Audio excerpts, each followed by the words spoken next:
The problem with black YouTube. Rubbing my brick on my friend to see how she reacts. She touched it. Do we have to call that black YouTube? Can we call it something else, my nigga? Please. We all agree that type of content is just degenerate, bro.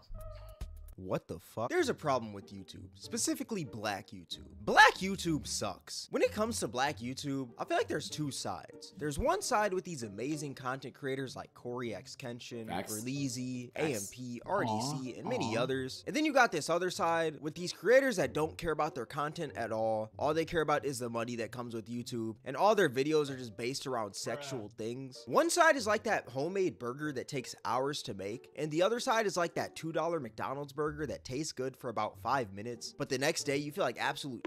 It's kind of like yin and yang, you know? And in today's video, I'm going to be talking about that other side of black YouTube, the terrible side. Now, when it comes to the black community and content creation, I feel like every single idea can't just be a normal idea, you know? There always has to be some sort of sexual spin to it. You can't just do a normal truth or dare. It has to be a freaky truth or dare. You can't just go on a blind date. It has to be a what the are these thumbnails? The other day, I literally seen a video. Yo, I get demonetized for the lightest thing. Blind date. We are getting to the point in content creation where we're putting our parents on blind dates and it has to be freaky. That is absolutely weird. Yo, Tay, thank you for 9 months, bro. Another trend that's pretty big in the black community are 20v1s. These videos hit the black community harder than crack in the 80s. I can't tell you how many black content creators I've seen milking the absolute life out of 20v1s. Now, if you don't know what a 20v1 is, well, it's basically like a speed dating show where 20 people speed date one person, and by the end of the show, yo, who started that? It was a Simon, right? Or they popularized it at least.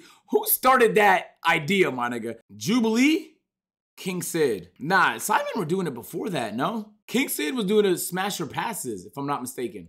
That one person picks their favorite out of the 20 people. I'm pretty sure this video idea was like created by Jubilee, popularized by the side. Did they say 5 years ago? Sure this video idea was like created by Jubilee. Yeah, they definitely made it. They definitely made it. Then the black community just took it by Jubilee did. Jubilee made that, bro. There are some genuinely funny 20v1s out there, but then you got channels out here who are posting 20v1s every single week. For example, No Love Mar. Now, if you don't know who No Love Mar is, well, he's a pretty big black YouTuber who has 1.44 million subscribers. But when you take a look at this man's channel, basically all of his videos are 20v1s. I wouldn't be surprised if this man changed his name to Cupid, the way he's helping out everyone find love. I wouldn't be surprised if this man did a 20v1 with the whole entire United States for his next video. Honestly, at this point, this man should put me in a 20v1 to help me find some action. Like, come on. And what's crazy is that this man is so obsessed with 20v1s that he literally thanks for the tier 1, bro. Because they made a 20v1 with Krishan Rock and he wanted to do that idea first. I mean, there's literally entire videos of him and his crew just pulling up to their studio, them beating up the other guys, and then yo, I think I know exactly where this is.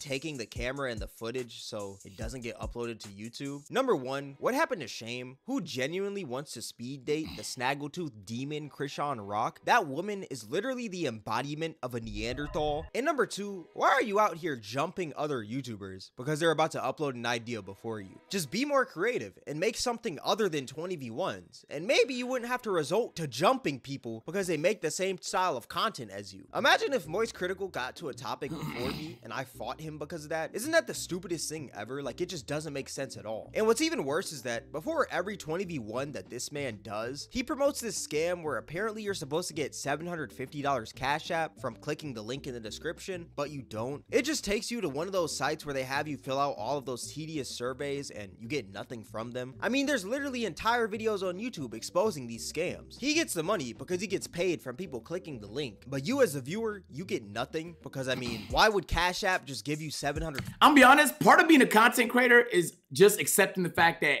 everyone's gonna have your idea, bro. Like, if you start something and it does well, everyone's gonna copy paste that bitch. And that's just the reality of it. And if you're a content creator, you should also be looking to see what does well in a lot of small and large ways. Like, for example, the e-date shit. Somebody did it first on Discord and it did well, and then it was like a fucking tsunami just hit the internet, and there was an era where it was a fuck ton of e-dates. Remember that? That just keeps happening. That will continue to happen. You can't be mad because somebody else picked up on your good idea. You can't be mad because that's what's your expectation. Everyone's just gonna see something that works and not do it. I think if you are gonna do an idea and you've been inspired by somebody else, you could show love, right? And then do your own version of it and evolve in whatever that is. Yeah, I think Raj Patel was the first person I seen do it like popularly on Twitch. I don't know if a nigga did it popularly on Twitch before him. And then Aiden really blew that shit up when he started getting a whole bunch of like OF models and shit back when he was on Twitch. I remember that era. But that happens all the time in content. So if you're gonna get upset someone took your idea, you're gonna have to start fighting a lot of people, bro.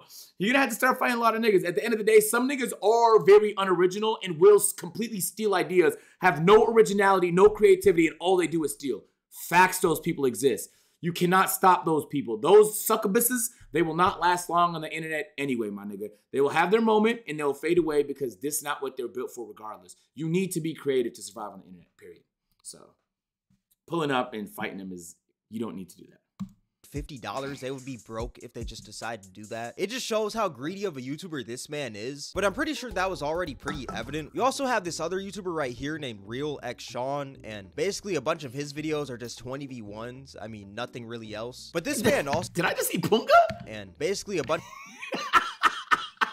What the fuck? His videos are just 20v1s. I mean, nothing really else. But this man also, he spams that link in the description with that $750 cash app that you're never gonna get. And then you got another 20v1 YouTuber right here named Ryan with the Sauce, and he also spams that link in the description with that $750 cash app. And what's also crazy about these 20v1 YouTubers is that there's literally no originality with any of them. The only difference is the people in the 20v1s. The intros are all the same. The editing is all the same. Hell, even the freaking personalities of all these YouTubers are all the same. Even the freaking scam in the video, they're all doing the same $750 cash app scam. Even the scam in the video is the exact same. These dudes are literally made in a freaking laboratory, bro. Like, they're just printed every single freaking week. Every week I see a new up and coming 20v1 YouTuber. What's also crazy is that these dudes will have young people in their 20v1s, which is very sad. For you guys that don't know, there's this rapper named La Tyler, and he's 17 years old. And the YouTuber No Love Mar, he made a video with La Tyler. He made a 20v1, and it's disgusting, if I'm being honest with you. How you feel about sex on the first night? I don't think it's bad. Like, if both of y'all vibing with each other, you peep the vibe. We grown. We grown. There's a bunch of grown women in there asking a 17-year-old if— Okay, let's give the women the benefit of the doubt. Maybe they didn't know. They're probably assuming that he's over the age of 18. But if they did know, that's berserk. he's husband material, which that's completely wild to me. I mean, the man's not even college material. He's not even past high school. What do you mean, is he husband material? They knew? That's just odd. And you can't Nuts. say 17 is close to 18, but at the end of the day, Yo, Taz, they even a tier 1. 17-year-old, that is illegal. But what's even crazier is that there's 20v1s with Lil RT, and for y'all that don't know, Lil RT is a 9-year-old rapper, but he's not like the main character in these 20v1s. He's like that little assist character that you have in freaking Mortal Kombat when you spam. I mean, as you can see right here, there's literally a video called I Found Love from the help of Lil RT. Why do you need a 9-year-old to help you find love? You also got the YouTuber King Sid, who's also been doing many videos with Lil RT, and he's not doing them in like the right way. He's just basically promoting this kid's bad behavior. I mean, he literally did a video named Lil RT Swipes 20 Guys for His Mom. And in the whole video, this man is literally just cursing and everything right in front of his mom, which is pretty crazy. If I would have cursed in front of my mom, I wouldn't be here making this video today, if I'm being real with you. But yeah, I just find it odd how these guys literally have videos and the whole idea of the video is to sexualize a young person. I mean, that's just pretty crazy. Another style of content that's pretty— Yo, chat, if you had kids, would you even show them social media, bro? I guess you have to because you can't live without it no more. But at the same time, like, the idea of making, like, just like, feel me? big in the black community is face-to-face smasher passes, which these videos are also pretty unbearable to watch. If you don't know what this is, well, it's basically a bunch of grown adults getting lined up, and one by one, they basically go through these lines and say smash or pass to the person they're standing right in front of. It's pretty sad when you really think about it. If I had to sit here and watch this for 30 minutes, I'm not gonna lie, I probably wouldn't even make it through. I would lose freaking all my brain cells by the 5th minute of this video. But yeah, that's another style of content with black YouTube that's pretty stupid in my opinion. I mean, imagine giving giving birth to a child just for them to participate in a face-to-face smash or pass. And like I said earlier, a lot of black YouTube, their content just revolves around just extremely horny content, public interviews. I mean, you know, the whole gay son or thought daughter thing, find your match, which is just basically they get a room full of people and they just try to find their matches and stuff. Overall, my problem with black YouTube is that number one, it's just unoriginal. Everybody's just copying off each other and expecting to become the biggest black YouTuber of all time with zero originality, which is absolutely crazy. And number two, all these videos are just based around these sexual concepts for kids to click on them. And then once these kids click on them, they're just going to freaking promote these little scams. They are very sexual in nature. I didn't think about that. Cash App scam just so they can get paid. Overall, black YouTube is just down atrocious right now. And it's honestly sad to see, bro. But yeah, this is going to wrap up the video. If you guys made this far, I appreciate you. I think I never thought about it like that, to be honest. But like, I feel like when you show somebody a shortcut, most people end up taking it. You feel me? And in all reality, it's just harder to make and grow. It's just harder to make content that generates views without that. Facts. You feel me? And sometimes that's why I really think like communities like RDC are so special, because it's just based in something that's so wholesome. It's just like a common interest. And then you just build and grow off of that. And it grows. Like at first it was just anime shit. And then now it's like sports / anime. And there's a good pocket of people on the planet that have those interests in mind that watch that content. They don't have to sexualize anything for them to get views. They just have to do what they do. It's just make things funny. And it's things we all experience, we could all relate to.